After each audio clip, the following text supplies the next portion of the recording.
Sorry I couldn't meet you last night. Oh, don't be silly. You wanted to spend time with your daughter. Who can blame you? She's an angel. She doesn't get it from me. No. You want to tell me your new theory? Yeah. We've been trying to figure out who Peter's accomplice was. You think we should be looking for an enemy? We were looking for Peter's ally. But if it's the opposite, then it all adds up. David Hopkins. He said he saw another man standing on the roof with Peter. And that this man scared him off from landing. Now, Hopkins was denied clearance to land. Yes, he was denied clearance. But do you think that would really stop him? Given what Peter was paying? No, probably not. Because Hopkins assumed that this other man was trouble, and he wanted to avoid that. And why didn't Peter call him back, and explain? It's okay. This man isn't a threat. Because he was a threat. Anna, there were plenty of people at General Hospital that day that wanted Peter brought to justice. Yeah. Whoever was on that roof with him. Peter knew that a clean getaway was impossible because this person was a witness. A witness? You think Peter took him out? No. There's no one else reported missing. No. The only reason that that person didn't come forward is because they had something to do with Peter's disappearance.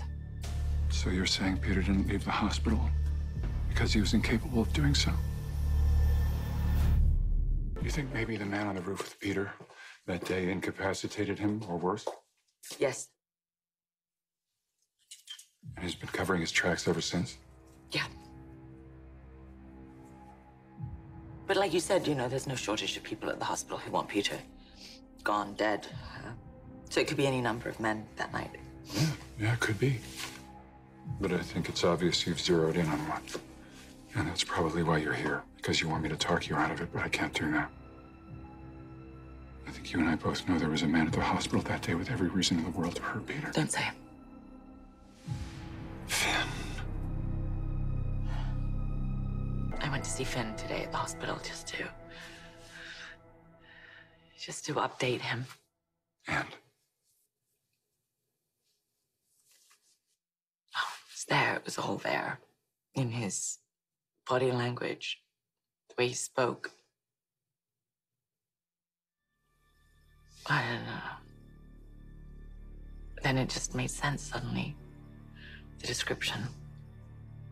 Male, tall, light suit, dark hair to the collar.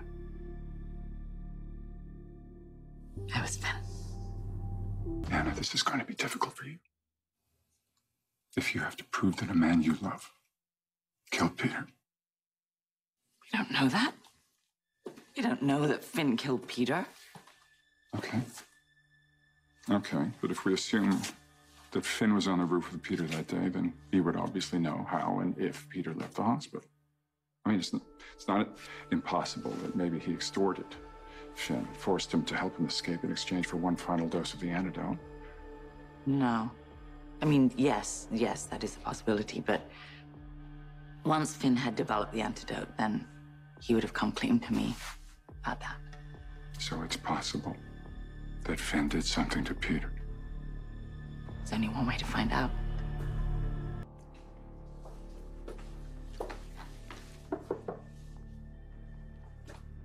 Hi. You have an update on Peter's whereabouts? I just might.